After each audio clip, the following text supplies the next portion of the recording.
ಅದರ ಜೊತೆಗೆ ಪ್ರಸ್ತಾವನೆ ಸುಮಾರು 2 ವರ್ಷದ ಹಿಂದೆ ಹೋಗಿತ್ತು.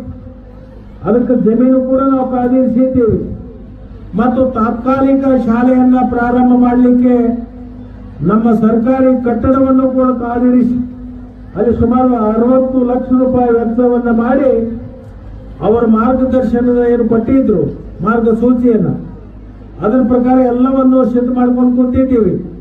ಇವತ್ತು ಕೇಂದ್ರದ ಶಿಕ್ಷಣ ಸಚಿವರಾಗಿರ್ತಕ್ಕಂಥವರಿಗೆ ನಾನು ಅಭಿನಂದನೆಗಳನ್ನು ಹೇಳ್ತೇನೆ. ಕಾರಣ ಏನಂದ್ರೆ ಕಳೆದ ತಿಂಗಳ ಸಚಿವ ಸಂಪುಟದಲ್ಲಿ ಅದನ್ನು ಅನುಮೋದನೆಯನ್ನು ಮಾಡಿ ಕೇಂದ್ರೀಯ ವಿದ್ಯಾಲಯ ಅಥಣಿಗೆ ಮಂಜೂರು ಮಾಡಿರ್ತಕ್ಕಂಥದ್ದು ಅಂತ ಹೇಳಿ ಸಂದರ್ಭದಲ್ಲಿ ನಾನು ಹೇಳಿಕ್ ಬಯಸ್ತೇನೆ. ಮಾಜಿ ಉಪಮುಖ್ಯಮಂತ್ರಿ ಶಾಸಕ ಲಕ್ಷ್ಮಣ ಸವದಿ ಅವರ ಸತತ ಪ್ರಯತ್ನದ ಫಲವಾಗಿ ರಾಜ್ಯಕ್ಕೆ ಮಂಜೂರಾದ ಏಕೈಕ ಕೇಂದ್ರೀಯ ವಿದ್ಯಾಲಯ ಅಥಣಿಗೆ ಮಂಜೂರಾಗಿರುವುದು ಶಿಕ್ಷಣ ಪ್ರೇಮಿಗಳಲ್ಲಿ ಹರ್ಷ ಮೂಡಿಸಿದೆ. ಇಡೀ ದೇಶದಲ್ಲಿ ಮಂಜೂರಾಗಿರುವ ಕೇವಲ 57 ಕೇಂದ್ರೀಯ ವಿದ್ಯಾಲಯಗಳಲ್ಲಿ ಅಥಣಿಯ ಕೇಂದ್ರೀಯ ವಿದ್ಯಾಲಯವೂ ಸಹ ಸೇರಿರುವುದಕ್ಕೆ ಮಾಜಿ ಉಪಮುಖ್ಯಮಂತ್ರಿ ಶಾಸಕ ಲಕ್ಷ್ಮಣ ಸವದಿ 2020ರಿಂದಲೇ ಮಾಡಿದ ಸತತ ಪ್ರಯತ್ನವೇ ಕಾರಣ. ಕೇಂದ್ರೀಯ ವಿದ್ಯಾಲಯ ಮಂಜೂರಾಗಿರುವುದು ಅಥಣಿ ಜನತೆಯ ಸಂತೋಷವನ್ನು ಇಮ್ಮಡಿಗೊಳಿಸಿದೆ. ವೀಕ್ಷಕರೇ, ಇಲ್ಲಿ ಗಮನಿಸಲೇಬೇಕಾಗಿರುವುದು ಕೇಂದ್ರೀಯ ವಿದ್ಯಾಲಯ ಮಂಜೂರಾತಿಗೆ 2024ರ ಲೋಕಸಭಾ ಚುನಾವಣೆ ಪೂರ್ವದಲ್ಲಿಯೇ ಸಾರ್ವಜನಿಕ ಶಿಕ್ಷಣ ಇಲಾಖೆ, ತಹಶೀಲ್ದಾರ್, ಉಪವಿಭಾಗಾಧಿಕಾರಿಗಳ ಮತ್ತು ಜಿಲ್ಲಾಧಿಕಾರಿಗಳ ಕಚೇರಿ ಮೂಲಕ ಅನೇಕ ಪತ್ರ ವ್ಯವಹಾರಗಳನ್ನು ಮಾಡಿದ್ದಷ್ಟೇ ಅಲ್ಲ, ಸ್ಥಳ ಪರಿಶೀಲನೆಯೂ ಕೂಡ ಪೂರ್ಣಗೊಂಡಿತ್ತು. ಇಂದು ಇದೇ ವಿಷಯದ ಮೇಲೆ ದಾಖಲೆ ಪುರಾವೆಗಳ ಸಹಿತ ಸಂಪೂರ್ಣ ಮಾಹಿತಿ ಇಲ್ಲಿದೆ. ದಾಖಲಾತಿಗಳನ್ನು ಸೂಕ್ಷ್ಮವಾಗಿ ತಾವೆಲ್ಲ ಗಮನಿಸಿ ಎನ್ನುವ ವಿನಂತಿ. ಲಕ್ಷ್ಮಣ ಸವದಿ ಉಪಮುಖ್ಯಮಂತ್ರಿಗಳಾಗಿದ್ದ ಸಂದರ್ಭದಲ್ಲಿ ಸವದಿಯವರ ಕೋರಿಕೆ ಮೇರೆಗೆ ಮೊಟ್ಟ ಮೊದಲ ಬಾರಿಗೆ ದಿನಾಂಕ 7/9/2020ರಂದು ಅಂದರೆ 5 ವರ್ಷಗಳ ಹಿಂದೆ ಅಥಣಿ ಕ್ಷೇತ್ರ ಶಿಕ್ಷಣಾಧಿಕಾರಿಗಳ ಮೂಲಕ ಕೇಂದ್ರ ಸರ್ಕಾರದ ಮಾನವ ಸಂಪನ್ಮೂಲ ಇಲಾಖೆಗೆ ಮೊದಲು ಪ್ರಸ್ತಾವನೆ ಕಳುಹಿಸಿಕೊಡಲಾಯಿತು. ವಿದ್ಯಾಲಯದ ಪ್ರಾರಂಭಕ್ಕೆ ಕನಿಷ್ಠ 10 ಎಕರೆ ಜಾಗ ಬೇಕಿತ್ತು. ಎಲ್ಲ ಸೌಲಭ್ಯಗಳನ್ನು ಹೊಂದಿರುವ ಸರ್ಕಾರಿ ಗೈರಾಣ ಸ್ಥಳ ಕೋಕಟ್ನೂರ್ನಲ್ಲಿತ್ತು. ಕೋಕಟ್ನೂರ್ ಗ್ರಾಮ ಪ್ರಾಥಮಿಕ ಹಂತದಿಂದ ಪಶುವೈದ್ಯಕೀಯ ಮಹಾವಿದ್ಯಾಲಯದವರೆಗಿನ ಎಲ್ಲ ಶೈಕ್ಷಣಿಕ ಕೇಂದ್ರಗಳನ್ನು ಹೊಂದಿರುವುದರಿಂದ ಕೇಂದ್ರೀಯ ವಿದ್ಯಾಲಯ ಸ್ಥಾಪನೆಗೆ ಕೋಕಟ್ನೂರ್ ಸೂಕ್ತ ಸ್ಥಳವಾಗಿದೆ ಎಂದು ಪ್ರಸ್ತಾವನೆಯಲ್ಲಿ ವಿನಂತಿಸಲಾಗಿತ್ತು. ಈ ಪ್ರಸ್ತಾವನೆಗೆ ಸ್ಪಂದಿಸಿದ ಚಿಕ್ಕೋಡಿಯ ಉಪವಿಭಾಗಾಧಿಕಾರಿಗಳು 2020 ಸೆಪ್ಟೆಂಬರ್ 23ರಂದು ಶಾಸಕ ಲಕ್ಷ್ಮಣ ಸವದಿ ಅವರ ಕೋರಿಕೆಯ ಮೇರೆಗೆ ಕ್ಷೇತ್ರ ಶಿಕ್ಷಣಾಧಿಕಾರಿಗಳು ಸಲ್ಲಿಸಿರುವ ಪ್ರಸ್ತಾವನೆ ಆಧರಿಸಿ ಅಥಣಿ ತಹಶೀಲ್ದಾರರಿಗೆ ಕೋಕಟ್ನೂರ್ ಗ್ರಾಮದ ರೀಸ ನಂಬರ್ 410/ಅ ದಲ್ಲಿಯ 10 ಎಕರೆ ಜಾಗ ಮಂಜೂರುಗೊಳಿಸುವ ಕುರಿತು ಪತ್ರ ಬರೆದಿದ್ದರು.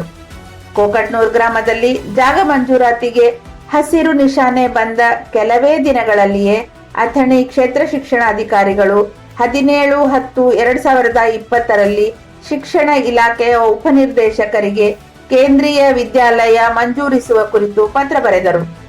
ಕೇಂದ್ರೀಯ ವಿದ್ಯಾಲಯ ಸಮಿತಿ ಸ್ಥಳ ಪರಿಶೀಲಿಸಿದಾಗ ಕೆಲ ತಾಂತ್ರಿಕ ಕೊರತೆಗಳಿರುವುದರಿಂದ ಕೋಕಟ್ನೂರ್ ಸೂಕ್ತ ಸ್ಥಳವಲ್ಲ ಎಂದು 8/6/2023ರಂದು ವರದಿ ನೀಡಿ ಬೇರೊಂದು ಸ್ಥಳ ಹುಡುಕಲು ಆದೇಶಿಸಿತು.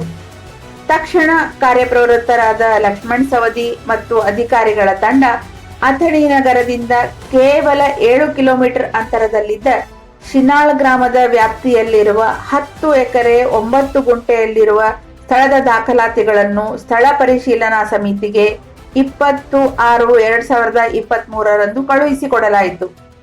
ವೀಕ್ಷಕರೇ, ಈ ದಿನಾಂಕವನ್ನೂ ಸಹ ಗಮನಿಸಿ. ಇದು ಕೂಡ ಲೋಕಸಭಾ ಚುನಾವಣೆಯ ಮುಂಚಿನದ್ದಾಗಿದೆ. ತಹಶೀಲ್ದಾರ್ ಸ್ಥಳ ಪರಿಶೀಲನಾ ವರದಿ ಆಧರಿಸಿ ಚಿಕ್ಕೋಡಿಯ ಹಿಂದಿನ ಸಂಸದರಾಗಿದ್ದ ಅಣ್ಣಾ ಸಾಹೇಬ್ ಜೊಲ್ಲೆ ಮತ್ತು ಬೆಂಗಳೂರಿನ ಕೇಂದ್ರೀಯ ವಿದ್ಯಾಲಯ ಸಂಘಟನೆ ಇವರು ಬರೆದ ಪತ್ರ ಆಧರಿಸಿ 10/7/2023ರಂದು ಜಿಲ್ಲಾಧಿಕಾರಿಗಳ ಕಾರ್ಯಾಲಯದ ಮೂಲಕ ಶಿನಾಳ್ ಗ್ರಾಮದ 10 ಎಕರೆ 9 ಗುಂಟೆ ಜಮೀನನ್ನು ವಿದ್ಯಾಲಯ ಸ್ಥಾಪನೆಗೆ ಮಂಜೂರು ಮಾಡಬೇಕು ಎಂದು ಕೋರಲಾಯಿತು. ಈ ಎಲ್ಲ ಪತ್ರ ವ್ಯವಹಾರಗಳ ನಂತರ ಸ್ಥಳ ಪರಿಶೀಲಿಸಿ ಶಿನಾಳ್ ವ್ಯಾಪ್ತಿಯ ಸ್ಥಳ ಸೂಕ್ತವಾಗಿದೆ ಎಂದು ವರದಿ ಬಂದು ವಿದ್ಯಾಲಯ ಪ್ರಾರಂಭಕ್ಕೆ ಅನುಮತಿ ದೊರಕಿತು. ದಿನಾಂಕ 3/10/2025 ನವದೆಹಲಿಯ ಕೇಂದ್ರೀಯ ವಿದ್ಯಾಲಯ ಸಂಘಟನೆ ಹಣಕಾಸು ವ್ಯವಹಾರಗಳ ಕ್ಯಾಬಿನೆಟ್ ಸಮಿತಿ ನೀಡಿದ ಮಂಜೂರಾತಿ ಪತ್ರ ಬಹಿರಂಗಗೊಳಿಸಿ ರಾಜ್ಯಕ್ಕೆ ಮಂಜೂರಾಗಿರುವ ಏಕೈಕ ಕೇಂದ್ರೀಯ ವಿದ್ಯಾಲಯ ಅಥಣಿ ತಾಲೂಕಿನ ಶಿನಾಳ್ ಗ್ರಾಮದಲ್ಲಿ ಪ್ರಾರಂಭಿಸಬೇಕು ಎಂದು ಸೂಚಿಸಿರುವುದು ಅಥಣಿಗರಲ್ಲಿ ಸಂತೋಷ ತಂದಿದೆ. ಕೇಂದ್ರೀಯ ವಿದ್ಯಾಲಯ ಮಂಜೂರಾತಿಗೆ ನಿಜವಾಗಿಯೂ ಶ್ರಮಿಸಿದವರನ್ನು ಅಭಿನಂದಿಸುವುದು ನಮ್ಮೆಲ್ಲರ ಕರ್ತವ್ಯವೂ ಹೌದು. ಕೇಂದ್ರೀಯ ವಿದ್ಯಾಲಯ ಮುಂಬರುವ ಶೈಕ್ಷಣಿಕ ವರ್ಷದಿಂದ ತಾತ್ಕಾಲಿಕವಾಗಿ ಪ್ರಾರಂಭಗೊಳ್ಳಲಿರುವ ಅಥಣಿಯ ಸರಕಾರಿ ಕನ್ನಡ ಹಿರಿಯ ಪ್ರಾಥಮಿಕ ಶಾಲೆಯಲ್ಲಿ ತರಗತಿಗಳನ್ನು ಪ್ರಾರಂಭಿಸಲು ಬೇಕಾದ ಸೌಲಭ್ಯಗಳನ್ನು ಒದಗಿಸಲು ಶಾಸಕ ಲಕ್ಷ್ಮಣ ಸವದಿ ಜಿಲ್ಲಾ ಖನಿಜ ಪ್ರತಿಷ್ಠಾನ ನಿಧಿಯಿಂದ ಅಂದಾಜು 34 ಲಕ್ಷ ರೂಪಾಯಿ ಅನುದಾನ ಮಂಜೂರುಗೊಳಿಸಿದ್ದಾರೆ. ಮೂಳೆ ಜಿಲ್ಲಾ ಪಂಚಾಯಿತಿ ವ್ಯಾಪ್ತಿಯಲ್ಲಿ ಬರುವುದು ಶಿನಾಳ ಗ್ರಾಮದಲ್ಲಿ ಇದು ಇರುವುದು 22 ಎಕರೆ ಜಮೀನು. ಅದರ ಪೈಕಿ ಒಂದು ಸುಮಾರು 10 ಎಕರೆ ಜಮೀನು.